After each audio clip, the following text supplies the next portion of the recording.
ಬೇಲ್ನ ನಿರೀಕ್ಷೆಯಲ್ಲಿದ್ದಂತಹ ಪವಿತ್ರ ಗೌಡಗೆ court shock ಅನ್ನು ಕೊಟ್ಟಿದೆ. ಜಾಮೀನು ಅರ್ಜಿಯನ್ನ ವಜಾಗೊಳಿಸಿದೆ. ಹಾಗಾದ್ರೆ ಅದಕ್ಕೆ ಕಾರಣ ಏನು? ಪವಿತ್ರ ಗೌಡ ಜಾಮೀನು ಅರ್ಜಿ ವಜಾಕ್ಕೆ ಕಾರಣಗಳೇನು? ಯಾವ ಕಾರಣಕ್ಕಾಗಿ ಪವಿತ್ರ ಗೌಡ ಜಾಮೀನು ಅರ್ಜಿಯನ್ನ ಕೋರ್ಟ್ ವಜಾ ಮಾಡಿತು? ಪಬ್ಲಿಕ್ ಟಿವಿಯಲ್ಲಿ ಕಂಪ್ಲೀಟ್ ಮಾಹಿತಿ. ಟಾಮಿ ಸೆಬಾಸ್ಟಿಯನ್ ಪವಿತ್ರ ಗೌಡ ಪರವಾಗಿ ಎಸ್ಪಿಪಿ ಪ್ರಸನ್ನ ಕುಮಾರ್ ಅವರು ಬೇಲನ್ನ ಕೊಡಬಾರದು ಅನ್ನುವಂತಹ ಕಾರಣಕ್ಕಾಗಿ ವಾದ ಪ್ರತಿವಾದವನ್ನು ಮಾಡಿದ್ರು. ಹಾಗಾದ್ರೆ ಯಾವ ಕಾರಣಕ್ಕಾಗಿ ಜಾಮೀನು ಅರ್ಜಿಯನ್ನು ನಿರಾಕರಣೆ ಮಾಡಲಾಗಿದೆ ಪವಿತ್ರ ಗೌಡ ಅವರಿಗೆ? ಇದು ಘೋರ ಹಾಗೂ ಕ್ರೂರ ಕೃತ್ಯ ಅಂತೇಳಿ ವಾದವನ್ನು ಮಾಡಿದ್ರು ಎಸ್ಪಿಪಿ ಅವರು. ಊಹಿಸಲು ಅಸಾಧ್ಯದ ರೀತಿಯಲ್ಲಿ ರೇಣುಕಾಸ್ವಾಮಿಗೆ ಹಿಂಸೆಯನ್ನು ಕೊಡಲಾಗಿದೆ. ಹಿಂಸೆ ಕೊಟ್ಟು ಅತ್ಯಂತ ಕ್ರೂರವಾಗಿ ಬರ್ಬರವಾಗಿ ಹತ್ಯೆಗೈಯಲಾಗಿದೆ. ಇಬ್ಬರು ಪ್ರತ್ಯಕ್ಷದರ್ಶಿಗಳ ಸಾಕ್ಷಿ ಕೂಡ ಇಲ್ಲಿ ಉಲ್ಲೇಖವಾಗಿದೆ. ಕೃತ್ಯ ನಡೆದಂತಹ ಸ್ಥಳದಲ್ಲಿ ಪವಿತ್ರ ಗೌಡ ಹಾಜರಿದ್ರು. ಇದಕ್ಕೆ ಸಿಸಿಟಿವಿ ದೃಶ್ಯಗಳು ಕೂಡ ನಮ್ಮ ಬಳಿ ಸಾಕ್ಷಿಯಾಗಿದೆ. ಪವಿತ್ರ ಗೌಡಗೆ ಹಾಗಾಗಿ ಜಾಮೀನನ್ನ ನಿರಾಕರಣೆ ಮಾಡಬೇಕು ಅಂತೇಳಿ special public prosecutor Prasanna Kumar ಅವರು ವಾದವನ್ನ ಮಾಡಿದ್ರು. ಪ್ರಸನ್ನ ಕುಮಾರ್ ಅವರ ವಾದವನ್ನ ಅಕ್ಸೆಪ್ಟ್ ಮಾಡಿರುವಂತಹ ನ್ಯಾಯಾಲಯ ಪವಿತ್ರ ಗೌಡ ಅವರ ಅರ್ಜಿಯನ್ನ ವಜಾಗೊಳಿಸಿದೆ. ಅತ್ಯಂತ ಹಿಂಸೆ ಕೊಟ್ಟು ಕ್ರೂರವಾಗಿ ಹತ್ಯೆಯನ್ನ ಮಾಡಲಾಗಿದೆ.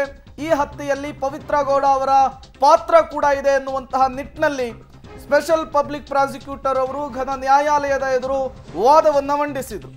ಇದಕ್ಕೆ ಸಿಸಿಟಿವಿ ಫುಟೇಜ್ಗಳು ನಮ್ಮ ಬಳಿ ಸಾಕ್ಷಿ ಇದೆ ಅನ್ನುವಂತಹ ನಿಟ್ಟಿನಲ್ಲಿ 164ನ ಅಡಿಯಲ್ಲಿ ಹೇಳಿಕೆಗಳನ್ನು ಕೂಡ ನಾವು ನ್ಯಾಯಾಧೀಶರ ಎದುರು ಕೊಡಿಸಿದ್ದೇವೆ ಅನ್ನುವ ಅರ್ಥದಲ್ಲಿ ವಾದವನ್ನು ಮಂಡಿಸಿದ್ರು.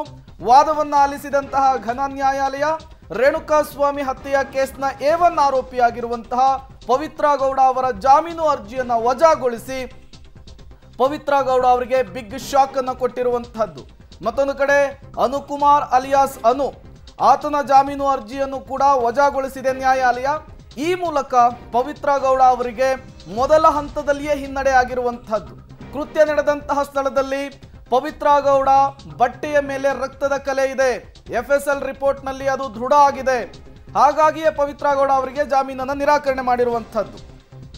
ಮತ್ತಷ್ಟು ಡೀಟೇಲ್ಸ್ ಅನ್ನು ಕೊಡ್ತಾರೆ ನಮ್ಮ ಪ್ರತಿನಿಧಿ ನಾಗೇಶ್, ದೂರವಾಣಿ ಸಂಪರ್ಕದಲ್ಲಿ ಜಾಯಿನ್ ಆಗಿದ್ದಾರೆ. ನಾಗೇಶ್, ಪವಿತ್ರ ಗೌಡ ಅವರ ಜಾಮೀನು ಅರ್ಜಿ ವಜಾಗೊಂಡಿದೆ, ಏನೆಲ್ಲ ಕಾರಣಗಳಿರಬಹುದು ಅಂತ?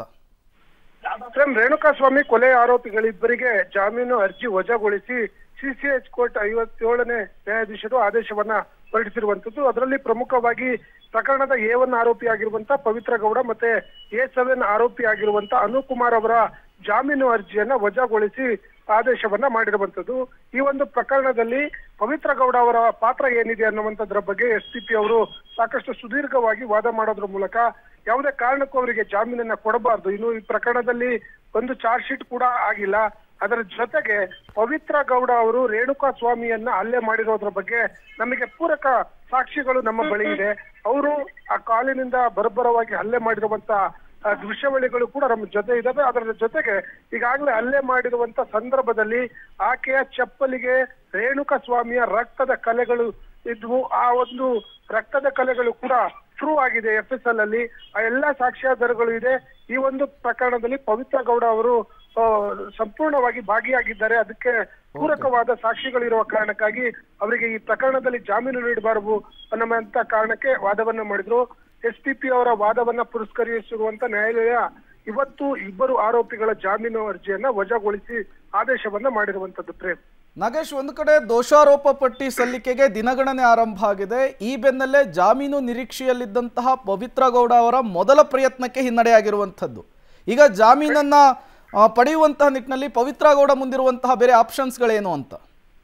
ಖಂಡಿತವಾಗ್ಲೂ ಪ್ರೇಮ್, ನೀವು ಹೇಳಿದ ಹಾಗೆ ಪವಿತ್ರ ಗೌಡ ಆರಂಭದಲ್ಲೇ ನಾನು ಯಶಸ್ಸನ್ನ ಕಾಣಬೇಕು ಅನ್ನುವಂತ ನಿಟ್ಟಿನಲ್ಲಿ ಜಾಮೀನಿನ ಅರ್ಜಿಯನ್ನ ಹಾಕಿದ್ರು. ಆದ್ರೆ ಅವರ ಆಸ್ತಿಯಾಗೆ ಉಳಿದಿರುವಂತದ್ದು. ಇವತ್ತಿನ ಕೋರ್ಟ್ ಆದೇಶವನ್ನ ನೋಡಿದ್ರೆ ಅವರ ಅರ್ಜಿ ವಜಾಗೊಳಿಸಿರೋದ್ರಿಂದ ಅವರ ಜಾಮೀನು ಸಿಗತ್ತೆ ಅನ್ನುವಂತ ಆಸೆಯಾಗೆ ಉಳಿದಿದೆ. ಹಾಗಾಗಿ ಎಲ್ಲ ಒಂದ್ ಕಡೆ ಈ ಒಂದು ಪ್ರಕರಣದಲ್ಲಿ ಅವರು ಚಾರ್ಜ್ ಶೀಟ್ ಸಲ್ಲಿಸಿದ ಬಳಿಕ ಮತ್ತೊಮ್ಮೆ ಸೆಷನ್ ಕೋರ್ಟ್ ಅವರ ಮೊರೆ ಹೋಗೋದು ಇಲ್ಲ, ಇಲ್ಲಿ ಅರ್ಜಿಯನ್ನ ಸಲ್ಲಿಸಲಾಗುತ್ತೆ. ಹಾಗಾಗಿ ಹೈಕೋರ್ಟ್ ಮೊರೆ ಹೋಗುವ ಸಾಧ್ಯತೆಗಳು ಕೂಡ ಹೆಚ್ಚಾಗಿ ದಟ್ಟವಾಗಿರುವಂತದ್ದು. ಯಾಕಂದ್ರೆ ಇಲ್ಲಿ ಸೆಷನ್ ಕೋರ್ಟ್ ಅಲ್ಲಿ ಒಮ್ಮೆ ಅಪ್ಲೈ ಮಾಡಿ ಜಾಮೀನು ಅರ್ಜಿ ವಜಾ ಆಗಿರೋದ್ರಿಂದ ಹೈಕೋರ್ಟ್ಗೆ ಹೋಗಿ ಅಲ್ಲಿ ಜಾಮೀನು ಹೋಗಬಹುದು ಸಾಧ್ಯತೆಗಳಿದೆ ಅನ್ನುವಂಥದ್ರ ಬಗ್ಗೆ ಈಗ ಮಾಹಿತಿಗಳು ಸಿಕ್ಕಿರುವಂತದ್ದು. ಓಕೆ, ಥ್ಯಾಂಕ್ ಯು ನಾಗೇಶ್ ತಮ್ಮೆಲ್ಲ ಮಾಹಿತಿಗಾಗಿ.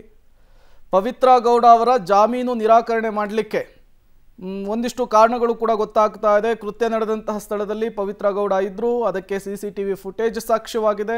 ಆಕೆಯ ಬಟ್ಟೆಯ ಮೇಲೆ ರಕ್ತದ ಕಲೆ ಇದೆ, ಚಪ್ಪಲಿಯಲ್ಲೂ ಕೂಡ ರಕ್ತದ ಕಲೆ ಇದೆ, ಅದು ರೇಣುಕಾ ಸ್ವಾಮಿಯದ್ದೇ ಅಂಥೇಳಿ FSL ರಿಪೋರ್ಟ್ನಲ್ಲಿ ಕನ್ಫರ್ಮ್ ಆಗಿದೆ. ಈ ಅಂಶಗಳ ಆಧಾರದ ಮೇಲೆ ಜಾಮೀನನ್ನು ಘನ ನ್ಯಾಯಾಲಯ ನಿರಾಕರಣೆ ಮಾಡಿದೆ. ಈಗ ಪವಿತ್ರ ಗೌಡ ಅವರು ದೋಷಾರೋಪ ಪಟ್ಟಿ ಸಲ್ಲಿಕೆಯ ನಂತರ ಇದನ್ನು ಪ್ರಶ್ನಿಸಿ ಹೈಕೋರ್ಟ್ನ ಮೊರೆ ಹೋಗುವಂತಹ ಸಾಧ್ಯತೆ ಇದೆ. ಊಹಿಸಲು ಅಸಾಧ್ಯವಾದಂತಹ ರೀತಿಯಲ್ಲಿ ರೇಣುಕಾ ಸ್ವಾಮಿಗೆ ಹಿಂಸೆಯನ್ನು ಕೊಟ್ಟಿದ್ದಾರೆ ಅನ್ನುವಂಥದ್ದು ಕೂಡ SPP ವಾದವನ್ನು ಮಂಡಿಸಿದರು.